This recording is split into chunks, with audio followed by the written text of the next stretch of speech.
The book we're talking about today is perhaps the most niche title that I've discussed on this YouTube book review series so far. But there's a very good reason for it. We'll talk about why, as well as the book, of course, today on Casting Across.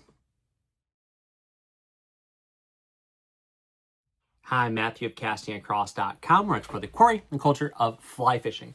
The week that this video is released marks the 10-year anniversary of Casting Across. For 10 years, I've been putting out 3 posts a week on the people, places, and things that go into the pursuit of fish. It's been a fantastic decade of fly fishing writing, and then podcasting, and then YouTube videos.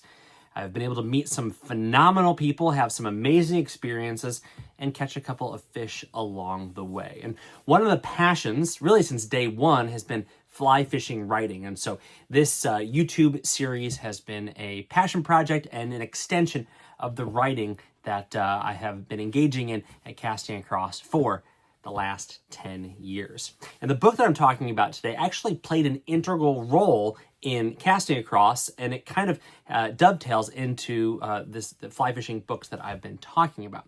I was asked by a good friend back in early 2015 to contribute an article for a book project that was coming out with the intention of securing funds so that a conservation agency in South Central Pennsylvania could acquire land in the headwaters of the Letort. If you've been watching these videos, you know that the Letort Spring Run holds a special place in my heart. There's a map of it right there, actually.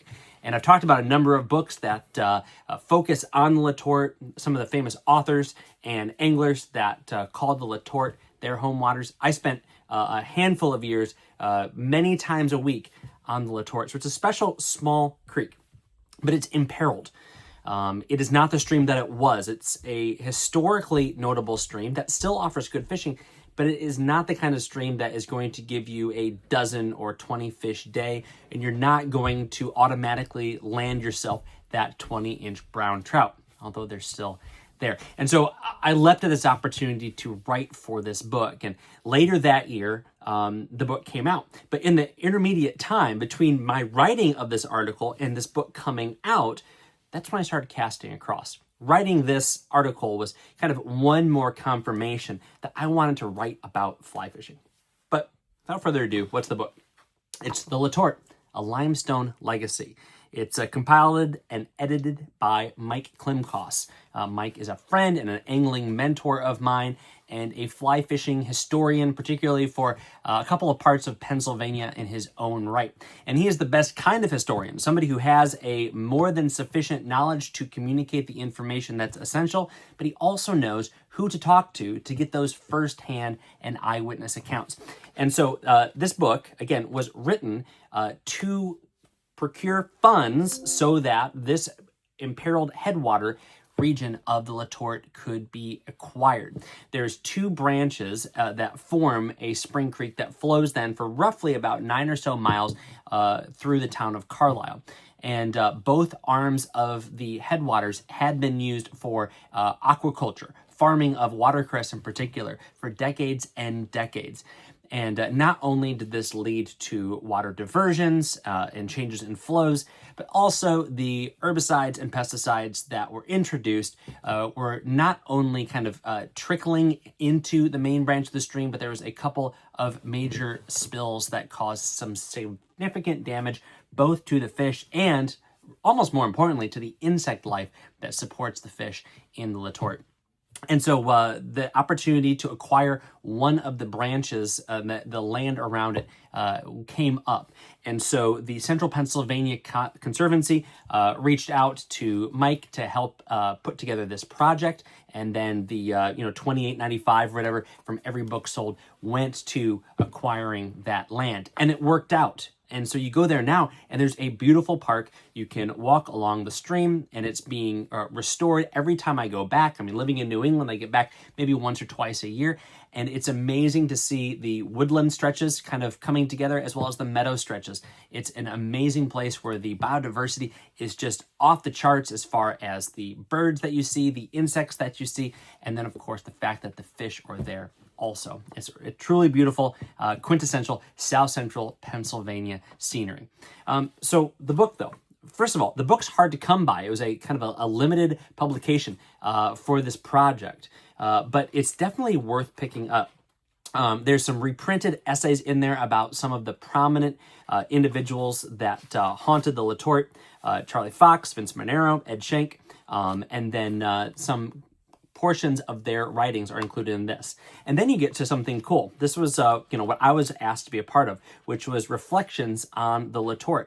And so there's an interesting mix of people. And the thing that really kind of got me is you're reading through this and you read an essay by Lefty Kreh.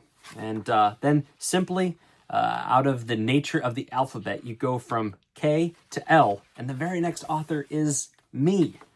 And accompanying it is a photograph of my first 20-inch brown trout that I caught in the Letort.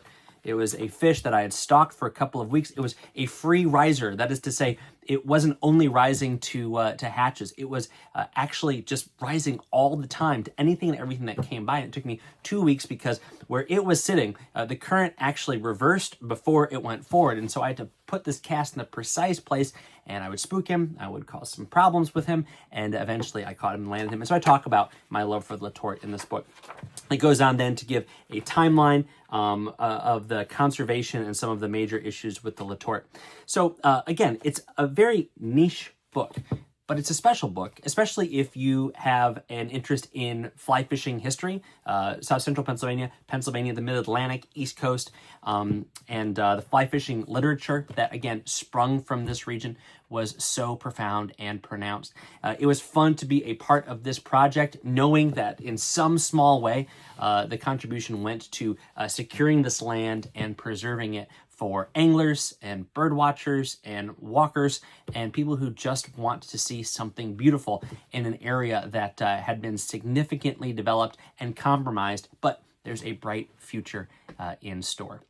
So check out, I will put a link to the website, the Central Pennsylvania Conservancy, in the show notes down below if you follow the links. Again, not an easy book to find, but you can find it. I have seen it pop up a few different places. And so if you're all about completing your Letort library, your Pennsylvania history of fly fishing, then this is a book to keep your eye out for.